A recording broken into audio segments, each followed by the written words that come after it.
You hear about national debt all the time, right? But if you zoom out to the whole planet, you run into a really weird question. If pretty much every single country is in debt, who exactly do we borrow all this money from? Right now, the total amount of global debt is around $300 trillion. That's a number so big it's almost hard to wrap your head around. It's more than 3 times the value of everything the entire world produces in a year. And yet, this giant number is, believe it or not, the engine that powers our modern world. And this is where we get to that central paradox. The US is a debtor, Japan is a debtor, Germany is a debtor. So who's the creditor? Who holds all of these IOUs? It honestly feels like a riddle. Are we borrowing from Mars? But nope, it's not a trick question.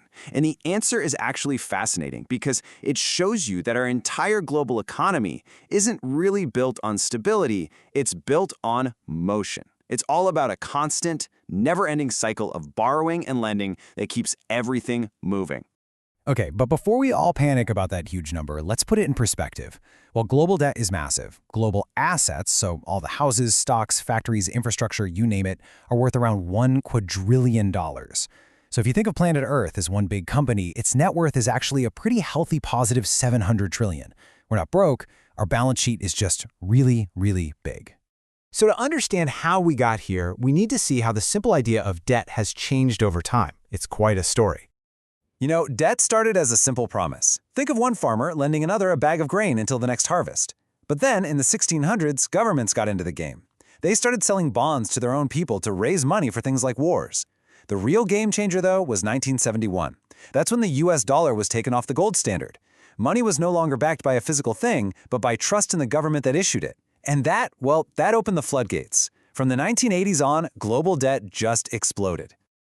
Now, to really get the global picture, we first have to zoom in and see how a single country borrows money.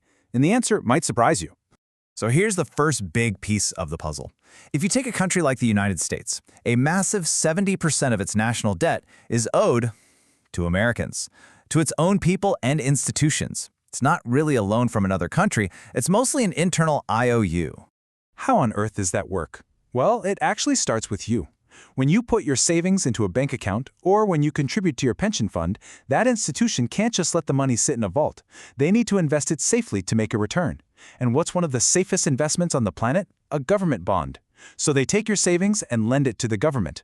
Think about it. The bank that holds your mortgage, the giant fund managing your retirement money, even your insurance company, they all need a super safe place to park huge amounts of cash. And for them, government bonds are perfect. So they are all lending your money to the government, creating this powerful, self-sustaining financial loop all within the same country. Okay, so now let's zoom back out. That local loop we just talked about? Well, imagine that same thing happening between countries, all at once, creating this one giant, interconnected web. And this is the key. Global debt isn't a straight line from one big lender to one big borrower. It's a system where money is just constantly moving, flowing in circles. Pretty much every country is a borrower, and at the same time, every country is also a lender.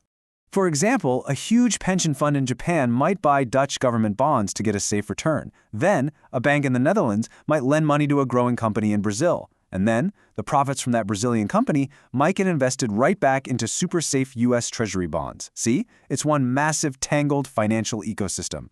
This constant flow creates what economists call the debt cycle. It's a natural rhythm of the economy. When things feel good and people are confident, we all borrow more and the economy grows faster. Then we spend a few years paying that debt back and things slow down. These booms and busts tend to happen in a rough 10-year cycle. So, the big question is all this debt a good thing or a bad thing?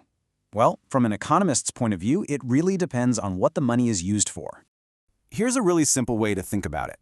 Imagine you borrow money to buy a plate of pasta. You eat it, it's delicious, but then it's gone. That's consumptive debt. Now, what if you borrowed money to buy a big pot instead? With that pot, you could make and sell pasta for years. That's productive debt. It's an investment that creates future value, like building a new airport or funding better schools. And that's really the double-edged sword of debt. It's an amplifier. When it's used for smart, productive investments, it can supercharge an economy and make good times even better.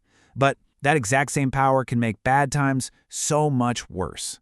Because for all its power, this system is also fragile. It has some built-in risks, And when it breaks, things can get ugly fast. Generally, there are three big nightmare scenarios that keep economists up at night. There's the debt trap, the destructive fire of runaway inflation, and the thing that's like a heart attack for an economy, a sovereign default. The debt trap is especially tough for developing nations. They often have to borrow in a foreign currency, like US dollars. Now, if their own local currency weakens just a little bit, the amount they have to pay back suddenly skyrockets. Pretty soon, they're stuck in a loop, having to borrow new money just to pay the interest on their old loans. And if global investors get nervous and stop lending, their whole economy can just fall off a cliff. So what if a country tries to take the easy way out and just prints more money to pay its bills? Well, that's a classic recipe for runaway inflation. As all that new money floods the system, the value of every single dollar or peso or lira, it just plummets. And people's life savings can be completely wiped out. And finally, you have the nuclear option, sovereign default. This is when a government officially announces to the world, we give up, we can't pay. It is truly an economic heart attack. The country is instantly cut off from all global financial markets, and the consequences for its own citizens are just catastrophic. So it all comes back to this one central tension. This incredible, complex global web of debt has fueled amazing growth and literally built the world we live in today. But the whole system runs on confidence and on the promise of future growth. And so the ultimate question we're left with is, can this cycle keep going forever, or is there a final bill somewhere out there waiting to come due?